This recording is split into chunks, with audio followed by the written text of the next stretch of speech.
नमस्कार मेरे प्यारे दोस्तों। आप देख रहे हैं सुनील श्रीवास्तव डरावनी हवेली हिंदी स्टोरी।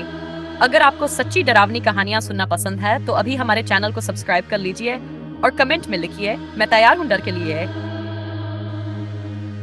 गांव के जंगल का भूतिया रहस्य, सच्ची डरावनी कहानी। मेरा नाम राधिका है और ये कहानी मैं खुद अपने साथ हुई घटना के बाद लिख रही हूँ।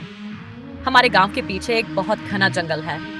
बचपन से सुनते आए थे कि उस जंगल में रात के समय कोई औरत भटकती है, सफेद साड़ी में, लेकिन हम कभी यकीन नहीं करते थे। उस दिन मैं, मेरा भाई और भाभी शहर से लौट रहे थे। रास्ता छोटा करने के लिए हमने वही जंगल वाला रास्ता चुन लिया। शाम ढल चुकी थी, चारों तरफ अजीब सी खामोशी थी, बस चिंगुरों की आवाज और पैरों के नीचे सूखे पत्तों की चरमराहट। भाभी के हाथ में लालटेन थी, उसकी रोशनी बस थोड़ा सा रास्ता दिखा पा रही थी। अचानक मेरे भाई ने मेरा हाथ कसकर पकड़ लिया। राधिका, सामने देख। मैंने नजर उठाई। थोड़ी दूर एक औरत खड़ी थी, लंबे बिखरे बाल, सफेद साड़ी और उसकी आंखें भगवान कसम अंधेरे में भी चमक रही थी। भाभी की आवाज कांप गई। ये कौन है? वो औरत धीरे धीरे हमारी तरफ बढ़ने लगी। उसके कदमों की आवाज नहीं आ रही थी, जैसे वो जमीन को छू ही नहीं रही हो। मेरे भाई ने जोर से कहा, कौन हो तुम? अचानक वो औरत हंस पड़ी, ऐसी डरावनी हंसी जैसे किसी ने कान के पास चीख दी हो। लालटेन की लौ तेजी से कांपने लगी और फिर एकदम से बुझ गई। चारों तरफ घना अंधेरा छा गया और उसी अंधेरे में किसी ने मेरे कान के पास फुसफुसाया, तुम लोग यहाँ क्यों आए हो? उस पल मेरे पैरों तले जमीन खिसक गई। आगे क्या हुआ? अंधेरे में जो आवाज मेरे कान के पास आई, वो सुनकर मैं वहीं जम गई थी। भाई ने मेरा हाथ पकड़कर खींचा, भागो यहाँ से। हम तीनों बिना पीछे देखे दौड़ने लगे। कांटे पैरों में चुभ रहे थे, कपड़े झाड़ियों में फंस रहे थे, लेकिन उस वक्त जान बचाना जरूरी था। जैसे तैसे हम जंगल से बाहर निकले। गांव की पहली चौपाल दिखी तो थोड़ी जान में जान आई। चौपाल पर बैठे बुजुर्ग हमें हांफते हुए देखकर उठ खड़े हुए। राम खिलावन काका बोले, अरे बहू, क्या हुआ? ऐसे क्यों कांप रही हो? भाभी की आवाज रोते रोते निकली, काका, जंगल में कोई औरत थी, सफेद साड़ी में। इतना सुनते ही वहां सन्नाटा छा गया। एक बूढ़ी अम्मा जो अब तक चुप बैठी थी, धीरे से बोली, मैंने कहा था शाम के बाद उस रास्ते मत जाया करो, वो वही है। मैंने हिम्मत करके पूछा, कौन है अम्मा? अम्मा की आंखें डर से फैल गई। 20 साल पहले उसी जंगल में एक औरत की लाश मिली थी। कहते हैं उसे धोखा देकर मार दिया गया था। तब से उसकी आत्मा भटकती है, जो भी अंधेरा होने के बाद जाता है उसे रास्ता भटका देती है। मेरे भाई ने गुस्से में कहा, यह सब अंधविश्वास है। तभी पीछे से किसी ने धीमी आवाज में कहा, अगर अंधविश्वास है तो पिछले महीने शंभू का क्या हुआ? हम सबने पीछे मुड़कर देखा। गांव का ही एक आदमी बोला, शंभू भी रात को उसी रास्ते से आया था।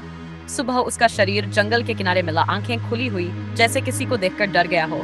मेरे शरीर में सिहरन दौड़ गई। तभी चौपाल के पीछे से अचानक वही हंसी गूंजी, वही डरावनी ठंडी हंसी। सब लोग चुप। राम खिलावन काका ने कांपती आवाज में कहा, दरवाजे बंद कर दो, वो गांव तक आ गई है। मैंने धीरे से पीछे मुड़कर अंधेरे की तरफ देखा। कसम से मुझे लगा कोई हमें देख रहा है। और फिर मेरे कान के पास वही फुसफुसाहट दोबारा आई, मैं अभी गई नहीं हूँ। मेरी सांस रुक गई। आखिर वो आत्मा हमसे क्या चाहती है, ये जानने के लिए इंतजार कीजिए। उस रात गांव में किसी ने चैन की नींद नहीं ली। हर घर का दरवाजा बंद, हर आंगन में दीपक जल रहा था। लेकिन मेरे मन में एक ही सवाल था, वो आत्मा हमसे क्या चाहती है? अगली सुबह मैं, मेरा भाई और राम खिलावन काका उसी जंगल की तरफ गए। काका के हाथ में गंगाजल था और भाई के हाथ में हनुमान चालीसा। जंगल में कदम रखते ही अजीब सी ठंड महसूस हुई, जैसे धूप होते हुए भी वहां धूप पहुंच नहीं रही हो। अचानक वही जगह सामने थी जहां हमने उसे देखा था। तभी हवा तेज चली, पेड़ जोर जोर से हिलने लगे और वो फिर से हमारे सामने थी।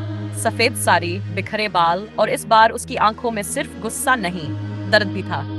मैंने हिम्मत करके पूछा, तुम क्या चाहती हो? कुछ पल के लिए सब शांत हो गया। फिर उसकी आवाज आई, इस बार हंसी नहीं बल्कि कराह थी, मुझे न्याय चाहिए। हम सब सन्न रह गए। वो धीरे धीरे पीछे की तरफ इशारा करने लगी। वहां झाड़ियों के पीछे पुराना सूखा कुआं था। काका कांपते हुए बोले, यही वो जगह है जहां उसकी लाश मिली थी। मेरे भाई ने गांव वालों को बुलाया। कुएं की खुदाई हुई, वहां से पुराने गहने और कुछ सबूत मिले।